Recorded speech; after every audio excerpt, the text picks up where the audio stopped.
Hey y'all, welcome to Up the Coast with Alex and Britt. This is officially episode 13 of the first season of our podcast. Britt, it has been an absolute whirlwind. It's postseason time, best time of the year, but we're headed into supers this upcoming weekend. And what are your thoughts on just our first go around, Britt, of a podcast and how it's gone for us so far? There's been some challenges and some learning curves, but I think it's been a lot of fun. I think our friendship and our relationship has definitely grown from it, and I think that's a totally huge positive, if anything, that comes out of this. I think it's given recognition to the ACC, and having former players cover their conference as a whole, I think is really important. And I don't think there's another podcast like ours, so I'm excited about that. And I don't know, what do you think? Yeah.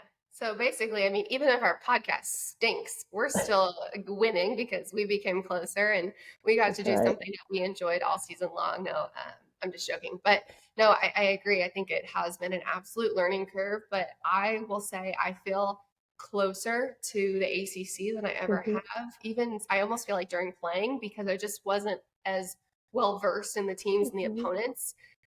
That's what I always saw them as was opponents, right? Right. In the time, but I just feel like selfishly doing the podcast and looking at what we've gotten to cover, who we've gotten to talk to, it shines such a newer, brighter light for me on just the different programs and my appreciation for the conference. And heck, I feel like I was way better prepared headed into the ACC championship tournament and regionals weekend, and just being a little bit more in the know of Yeah.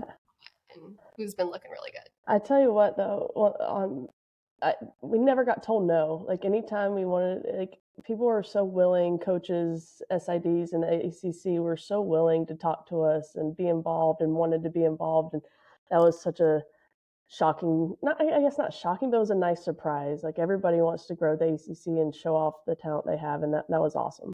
Yeah. So if you are a former player, current player, coach, former coach, fan, parent, anything related to the ACC, just please know how grateful we are, how proud we are to represent the ACC, and just have been a part of it as well, and how appreciative we are to have been able to talk some really great softball all year. Hmm. So all right, let's get into what we saw last weekend in regionals weekend. Okay. We're going to send our congratulations to a couple of teams whose seasons ended last week, and then obviously debrief the couple of teams still left playing. So let's go ahead and start with Virginia. The Cavaliers were in Knoxville playing in Tennessee's regional. That was a tough one, but I feel like Yeah. Virginia did great. I feel like they should be really proud of themselves. No doubt. I mean, they had a tough regional. Tennessee's an awesome team.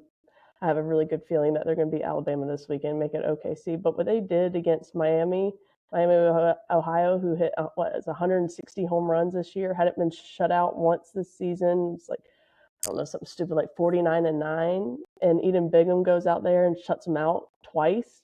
Come on now, it was remarkable. They've got to be so proud about that and what Joanna Hardin's done for this team. Like they were a bubble team to get in, but I think that just shows you how good the ACC was. They're the last team to get in from the ACC, and they go out there and shut out Miami of Ohio. Come on, come on.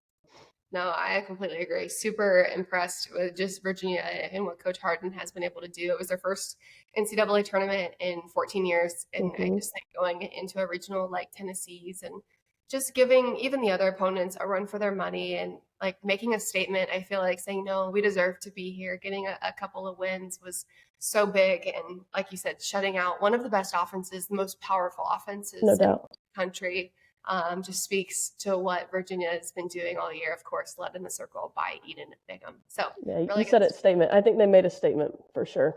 made a statement. Agree. So congrats to Virginia.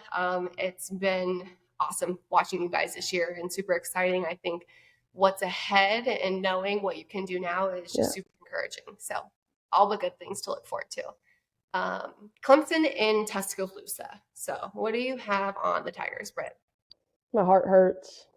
It makes me sad. It makes me so sad for not just the players, but the program. I mean, these were the freshmen that completed their first 4 years of any Clemson softball player. Even two of the players have been there for 6 years, 2 years before the even program got started, and they set the bar so high, and they were so good and did so much, and they faced a lot of adversity this year, and I hate to see them go out like they did just throughout the season. They didn't meet the expectations of those from the outside, and nobody really knows what's going on in the inside. And we all know how much talent they had. So, I hope that the relationships that they built over this time and know that they are the ones that laid the foundation and set the standards for Clemson softball, they're able to hold on to that for a long time and not necessarily just how the season ended or went. Yeah, I agree. Definitely just deserving again of another congratulations. It's been a heck of a run to be the first class to come through a program. I can't even imagine because not many people get to say that. And to be able to have done what they did throughout their career is so impressive. An appearance in the ACC championship tournament final, and then just how successful they've been year after year and doing it so quickly. It says so much about what those athletes have done, who they are to their core, and just the body of work that they put together. So super impressed with them. We may get a chance to see Valerie Cagle, though, continue her career. She was drafted by AU, so we'll see how that pans out. Absolutely. And I hope that we do. I hope that she does go play, and I hope she has a fabulous professional career. So only can be good things, right? I hope some more Clemson players get to go too, like a Mackenzie Clark and Leah Logaleo and some of them. So hopefully there's some opportunities for those girls to continue playing. Yeah, agree. So Virginia Tech was in Los Angeles. This was a really close one. I know that we were both kind of like texting back and forth just throughout some of the regionals, and Virginia Tech almost had UCLA. They were headed into the 7th, and then the Bruins just did that Bruin magic, which whatever, I can say as much as I want, but they came through.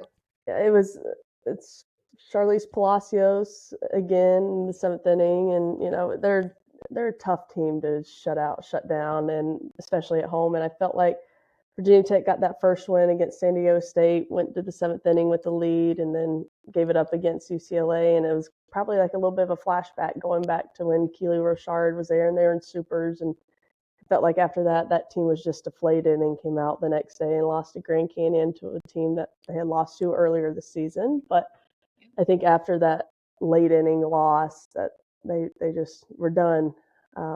But they had a hell of a senior class, man. The power that they had in that senior class, it's going to be missed seeing them swing the bats. Yeah, I agree. A lot of fun, but yeah, they were so close. I was like, I just wanted them to win that winners bracket game that was UCLA. They both went into that game on that Saturday night, having been 1-0, and I just feel like that would have been so big because it's hard to come back and beat a team twice. Right, especially now that Virginia Tech had depth in the circle. They had the 3 arms. That would have been tough, but sometimes it is. I just hate that they got sent out there again. Come on, selection committee. We got some issues with you this year. I know, right? The 400 rule, my butt. 400-mile rule, my butt. But whatever. So, a couple of teams come out of regionals weekend though victorious. We had FSU, who was the 15 seed and host, and they had UCF and Auburn and Chattanooga in their regional, and the Noles won through. So really good stuff. I feel like from Florida State. I predicted a FSU UCF regional final game, only because I felt like UCF's offense had a lot more depth. But Auburn put it together. Maddie Pinta in the circle for Auburn was magnificent. She was so much fun to watch. And then the Auburn offense, they strung it together. But how about, Britt, did you watch or did you follow along at all that UCF Auburn game that night that went into the wee hours of the morning? No, I found out about it the next day. No chance. It went to 3 a.m.? A.m. local time. 3 a.m. We got to do better. That shouldn't happen. I mean, the rain delays were ridiculous that night across the country, like just rain delays. I know you were calling games out in College Station. I was covering ACC teams up in Bristol, and it was just like, oh my gosh, we're never going to finish the second day. No, we've got to be able to have a drop dead time and pick it up the next day. There's no reason that Maddie Pinta should have been throwing till 3 o'clock in the morning, turn around and have to come throw the next day. Or the same day, a couple hours later. Should do better, but how about that fight? That was impressive. The fight was great. And then just Florida State putting it together, and ESPN just released some numbers, which were really cool. That regional final game Yeah. against FSU and Auburn was the most watched regional game in the last 5 years. And Hmm. um, it just continues to prove that the sport is growing, the visibility, the favoritism in regard to the fans loving it, and just the draw that is around college softball. And it's there. It's very much present. It's very much Yeah. present. And how could you not love the Knowles? Do not, right? Selfishly, I I do. I know. And They're so lovable. they are. So another team that came out on top was Duke. Duke, I feel like, is our favorite just in regard to their story, as Mm-hmm. well as what the output and product they put together on the field is, of course. But Duke, we feel like got slighted in that national seeding. I felt like they should have been a top 8 seed. I know you do as well, Britt. I felt like it was a shoe-in that they were a top 8. I thought they were maybe going to come in as a top 5. I don't know. Right. And then to come in at the 10 seed was just kind of like a gut punch, is what it felt like. But the Blue Devils put it together as well. They won out their regional and they looked brilliant. I feel like in Yeah, every aspect. they did. I mean, we know they're a complete team. We know how great they are in the circle, the top to bottom of their lineup, the speed, the power, the manufacturing of runs if they need to. But they were the free swaggy dogs were definitely swaggy this weekend, especially saw them against the South Carolina game. The umpires weren't on their game, and there's some talking from both sides. A lot of coaches going out to talk to the umpires. There's some trash talking from Duke to South Carolina's bench. I mean, they were chippy. They were chippy. They were playing angry. Yeah, yeah, yeah. You saw that little crybaby face. I mean, I'm not a big fan of that stuff, but hey, you made them mad. You made them mad, and whoever's in their way to OKC is going to have to pay the price for what they did. Team is firing right now on all cylinders, and I'm excited. I'm not going to sit here and say they're going to go into Como and upset Mizzou this weekend, but I would love to see it, of course. And I just feel like they're playing every aspect of the game so well. Their offense is looking really sharp and really disciplined and aggressive as well. So discipline plus aggressiveness is a great combination in the box. In the circle, they've been so good all season long. Mm-hmm.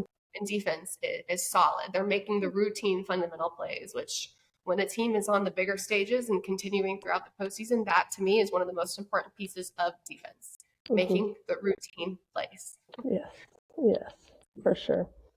Well, let's talk about supers. I know you just said that you won't say that they'll go into Como and upset them, but I will. I'll say Okay. it. They're I going to love go in there and upset them. They are. They're. I mean, Missouri's a good team. There's no doubt they can hit, but they had to fight their way through regionals, lost to Omaha, right?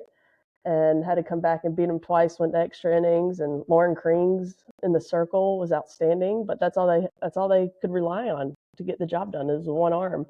And it's tough to play in Missouri. Their fans are brutal. They are some of the toughest ones out there, especially in the outfield. They're not very nice, and so what?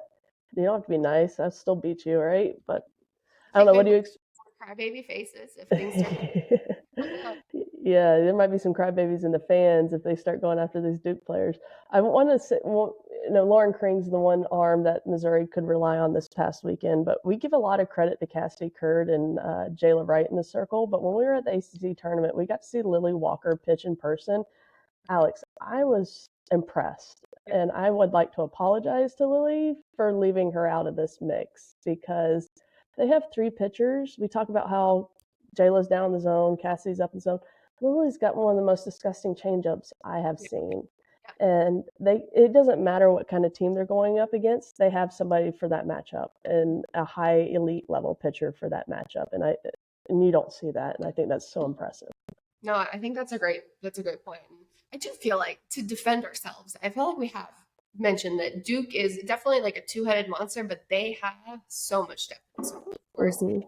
Lily Walker, kind of that 1, 2, 3 punch, and then you've got Danny Drugmuller, who again is somebody Yeah. that Duke can go to at any point. And I know NCAA softball, or at least like an account associated with NCAA softball, put out that there's one of the best 1, 2 punches is whatever, and in the country. And I was like, yeah, I don't know. Like it was against Tennessee's pitchers and Yeah. stuff with Pickens and everybody. And I was like, got Shaw. And I was like, no, no, no, I think Duke is really where your money's at because, hey, look at who they played and look at who they played all year. And what they've been able to do. And it's not just the 1-2 punch. It's Lily Walker, it's Cassie, Yeah.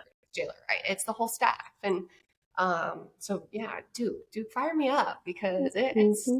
it's awesome. It really is. So let's talk real quick just about supers in general. So if Duke upsets Mizzou, obviously Duke would go to the World Series. That would be amazing. First time for Duke in their program. And I love one of the things that Marissa Young said was, I think that she too was a little disappointed in the national seeding, but her view and optimism was so cool because it was just like, hey, our goal is still the same. Now the path is just what looks different. And the way we get Mm-hmm. there is really the only thing that changes, but the goal is still there. And Yeah. so I love that because it's adversity, right? You never know. Yeah. Well, when we talked to her after they won the ACC championship game, she said another one-liner to us. She was like, "Our story's already written," Yeah. and I was like, "All right, I like that. Your story's already written. All you can do is take care of your business and take care of what you can control." And I think that applies here too. So I'm excited to see them go out there and take it to them. Me too. Me too. And then that leaves last team left standing as well in the ACC is Florida State. Florida State has Oklahoma. This is a national championship final rematch from a year ago. Obviously, we got to cover them in OKC last year, Brett. And the Noles are up against just one of the best historical teams right now in college softball. They're the number 2 Mm-hmm. seed. Texas came in as the number 1 national seed. Oklahoma was the number 2 seed. FSU 15. What do you got right now on just the Bills? You know, it was going to be a challenge for Florida State to go in there healthy at Oklahoma in their new stadium in front of their fans, with the majority of Oklahoma returning their starting lineup from the national championship last year, plus adding the number 1 pitcher from the portal and Kelly Maxwell. It was going to be tough, right? It was going to be super hard. But now with McKenna Reed has been out since however long, we haven't seen her. I did see Lonnie say that she may make an appearance, but then it was announced Allison Royalty, another arm, is out. Her career's over. I hate that. They are thin, thin, thin, thin in this circle, and that does not bode well against a team that can hit, hit, hit. So Coach always works her magic with her chess pieces and pitchers against matchups and where they'll be most successful. She's just not working with a lot of pieces right now, and that worries me. Yeah, I agree. And I think it's going to be a tough one. I think it's going to be a tough battle for Florida State. I mean, they're battle tested. I got to That's interview her true. last weekend following the regional win on that Sunday night. And I just kind of asked about the adversity, and it made Lonnie really emotional. And just to say, I'm so proud of these girls. They Mm-hmm. come out here and they play the game, and we love how they play the game, but their fight for one another, their no quit attitude, their tenacity to just do the job and to have each other's back is what I admire and respect most. And brought her to tears, and that was really special. And you can't teach that. You can teach skills, you can teach fundamentals, you can teach the game all day long, but you can't teach heart. And so I think that's the thing that Florida State has most on their side. No However, doubt. heart is not going to win ball games. It's just a huge factor. So Florida State's got to go fight the battle Yeah. and see where they end up. That's all you can do, right? Just go out there, give it your all, and let the cards fall wherever they may. So I gotta ask you this because you'll know better than I do. Coach, she's won national championship. She's played in multiple national championships. She's had a ton of success. Where do you rank her coaching performance this year of this team in her coaching history? yeah, I feel like it's gotta be one of the best. I would I say agree. top 3 years Yeah. of her coaching, if not top 1. And I say that because I've seen more talented teams make it this far and lose this weekend. I've not seen as many less talented teams. Now, I'm not going to say Florida State's not having a talented, great Right. year, because offensively they are. But like you said, they have fought battles that are not really talked about much or not necessarily put into like a physical, nature to be able to assess them in the circle. And what Lonnie and what the staff, what these athletes also have been able to do and fight through is just really a testament to coach's knowledge and her game management. And again, from a coaching perspective, from a former player perspective, she's one of the best coaches, if not, I'm sorry, the best coach in college softball because of what she's able to do with what she has. Mhm. And that's not at all a slight at any athlete currently or previously in the Florida State program. Hell, I'm one of them. I just think she's always been so phenomenal at capitalizing on whatever she has. Yeah, she finds her strengths. She finds the strengths and knows how to make them better. And just to keep the team together, I think, too, because even early in the season, there was so much noise, even before injuries, just so much noise. Oh, it's a down year for Florida State. They played for the national championship. Now they're going to go through this rebuild. What's wrong with this person? And she was able to keep her team zeroed in, tunnel vision on their team. And then it was just like another thing would happen. Somebody else would get hurt. Michaela went down. It was just like one thing after another, but she was able to hold her team together. And they're playing in a super regional they need to win 2 games to get to Oklahoma City. And and when you saw her get emotional talking to you after the game, it just kind of showed you how hard but rewarding this season has been for that team. And I definitely think this is a year that she'll remember forever. I completely agree. So if you're a Florida State player, you should be so proud of yourself for Absolutely. doing all year long. And if you're if you're the coaching staff, Travis, Troy, you guys should be really proud, I feel like, of what you've done and what you've put together, knowing the different challenges that you faced. But So we're not giving up on you yet. We want some more we want some more magic. Yeah, We need some more magic. It makes for a better story. People don't write stories about easy trips. No. Yep. So, on that note, Coach Gumpf from Notre Dame retires after 23 seasons, 27 seasons at Notre Dame. Hell of a career. It was fun to watch her compete, and the Irish. Luckily, we got to go out there last year and see what she's built, and that legacy will live on for a long time. Yeah, 23 years, Britt. That might have just been on the cusp of you having played college ball. Did you play again? I'm just joking. Notre Dame was even in the ACC when I played, Alex. I was like, I throw a joke in there because I turned 30 in like 2 weeks and I'm free. So. We better be celebrating in OKC. That's right. All right, guys, go ACC. Put it to the Sooners and put it to the Tigers. Let's go Duke. Let's go FSU. Brett, can I get a bark for a free swaggy dog? I know you're a little disgruntled with it. I'm going to start coughing. Right. Yeah, there you go. Oh, thank you guys. Lincoln's waking up. Perfect timing. All right. It's been fun. Bye, y'all.